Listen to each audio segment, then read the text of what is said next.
काल राज्याचे मुख्यमंत्री एकनाथराव शिंदे साहेब, चीफ सेक्रेटरी आणि बाकीचे अधिकारी अशा अनेकांचे काही लोकप्रतिनिधी सगळ्यांच्या बरोबर जुन्या पेन्शनच्या बद्दल मीटिंग झाली. वेगवेगळ्या संघटनेचे कामगार नेते देखील त्याच्यामध्ये हजर होते. तर मी अतिशय समजावून सांगितलं की हे सरकार आता जी 3 लोकांची कमिटी केलेली होती त्यांचा अहवाल आलेला आहे. तो अहवाल आपल्याला मिळालेला आहे. तो अहवालाच्या बद्दल finance ACS finance chief secretary असे तिघं चौघं बसून कामगार लिडरांच्या बरोबर त्या ठिकाणी चर्चा करा.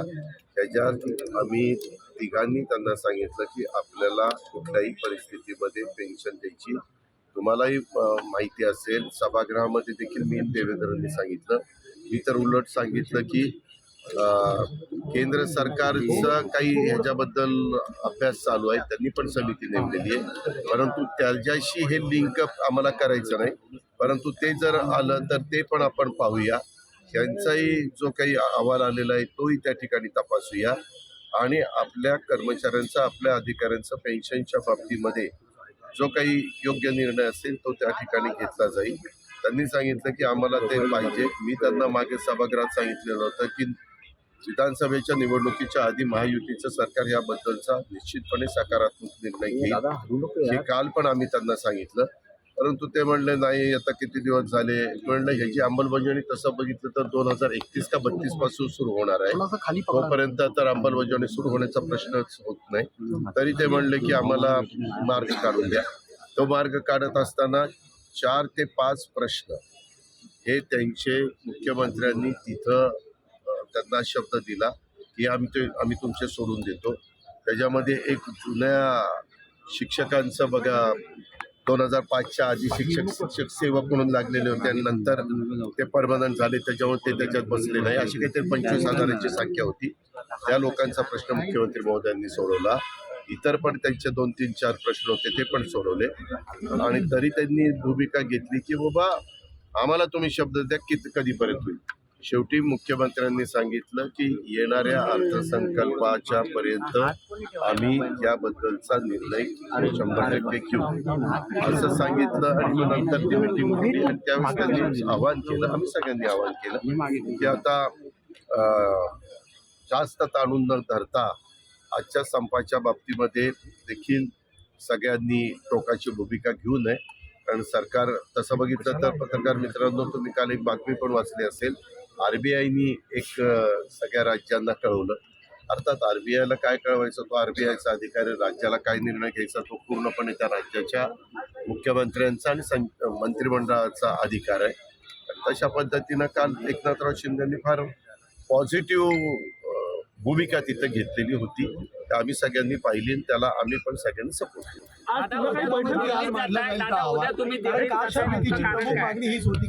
दिल्लीमध्ये 15 तारखेला काल आम्ही अमित भाईंना भेटलो. काल आम्हाला भोपाळला तिथल्या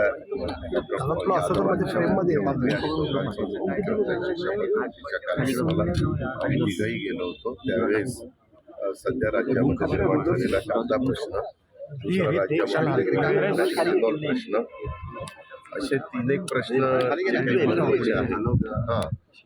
दुधाच्या प्रश्नाच्या संदर्भामध्ये जोपर्यंत पावडर दुधाची ही एक्सपोर्ट होत नाही आणि त्याच्यामध्ये केंद्र सरकारने जर हस्तक्षेप करून काही निर्णय घेतला तर त्याचा फायदा देशातल्या सगळ्याच दूध उत्पादकांना होईल.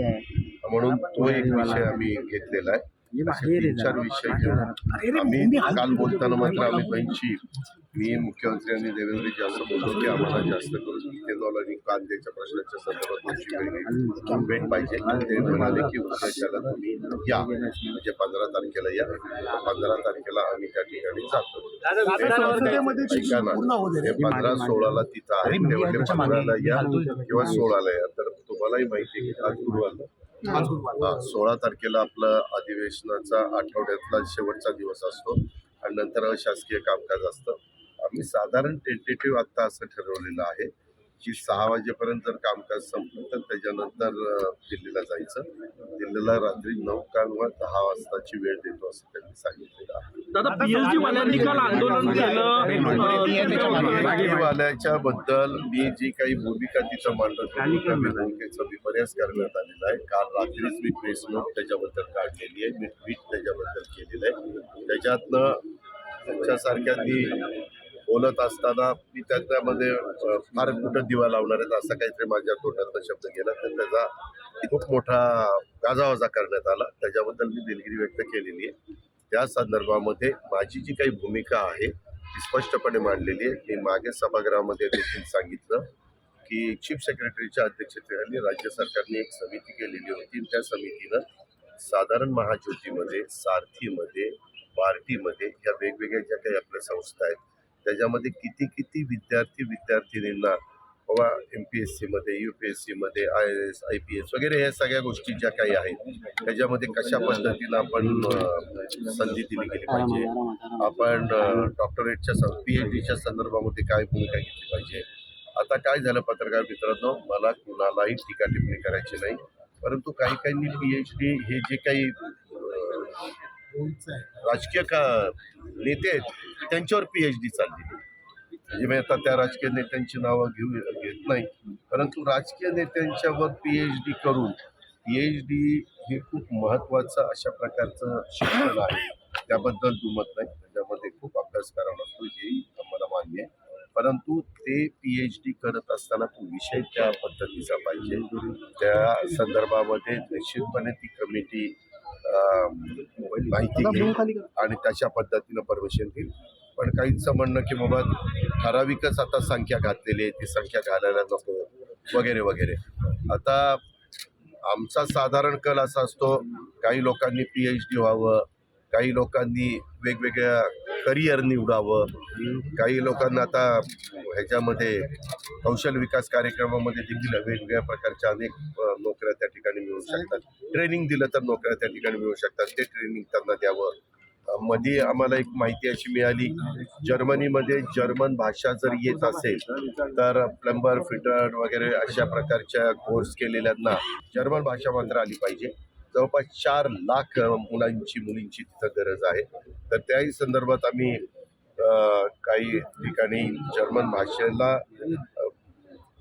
जर्मन भाषा मुलांनी शिकावी म्हणून प्रोत्साहन देण्याचा प्रयत्न करतो. ज्या मुलांना परदेशामध्ये जाऊन तिथं नोकरी मिळवावी असं वाटत असेल, मुलींना वाटत असेल, तर त्यांनी तो पण त्याही संधीचा फायदा करून घ्यावा अशी साधारण आमची भूमिका आहे आणि त्या पद्धतीनं त्यांना सांगतो. मराठा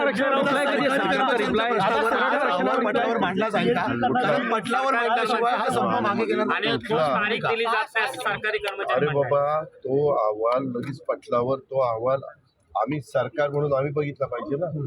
त्याच्या संदर्भामध्ये आपण तो बघून त्याच्यानंतर आता कर्मचाऱ्यांनी त्यांची मागणी काय करावी हा त्यांचा अधिकार आहे. पण नेहमीच राज्यकर्ते आणि कर्मचारी संघटना यांचे अतिशय चांगले संबंध राहिले. एक अपवाद मला आठवतोय, त्यावेळेस मी राजकारणात नव्हतं, परंतु वसंतदादा पाटील मुख्यमंत्री असताना 52, 53, 54 काहीतरी दिवस त्यावेळेसचा एक संप झालेला होता. तेवढाच अपवाद हा साधारण पाहायला मिळतो. मात्र नंतरच्या वेळेस थोडंसं पुढं मागं झालं, परंतु वेळोवेळी मार्ग निघाले आणि त्याच्यामध्ये त्याच्यामध्ये शेवटी त्यांना चर्चा करावी लागेल, आम्हाला चर्चा करावी लागेल आणि त्याच्यातनं मार्ग त्या ठिकाणी काढावा लागेल. काल खरं तर एवढं व्यवस्थितपणे मुख्यमंत्री महोदयांनी सांगितलेलं होतं. माझी तर कर्मचारी संघटनांना, कर्मचाऱ्यांना, संपामध्ये सहभागी झालेल्या सगळ्यांना विनंती आहे की बाबा तुम्ही हे संप मागे घ्या. सरकार तुमच्या जुन्या पेन्शनच्या बाबतीमध्ये पॉझिटिव्ह आहे, त्याबद्दल शब्द कालच मुख्यमंत्री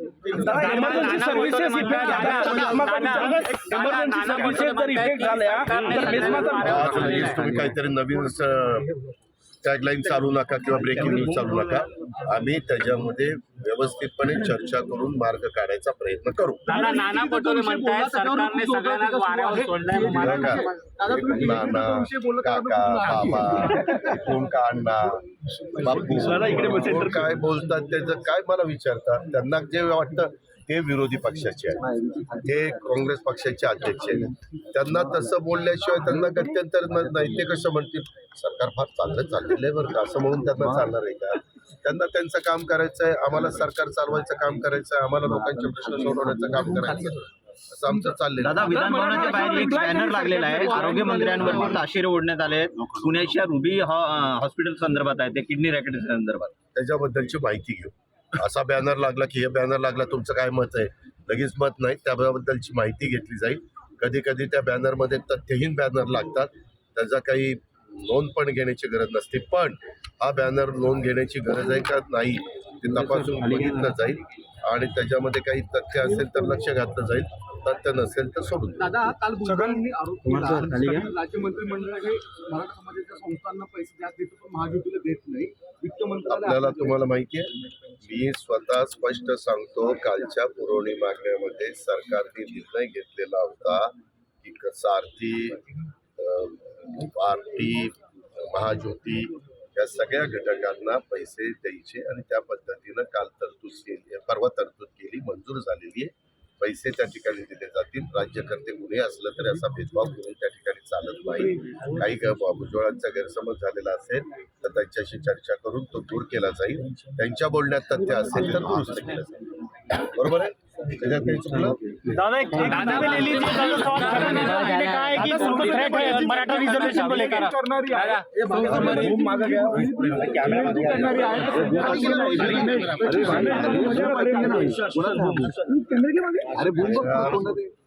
काही सोम्या गोब्यांनी काय विचारलं त्याचं उत्तर द्यायला अजित पवार बांधील नाही.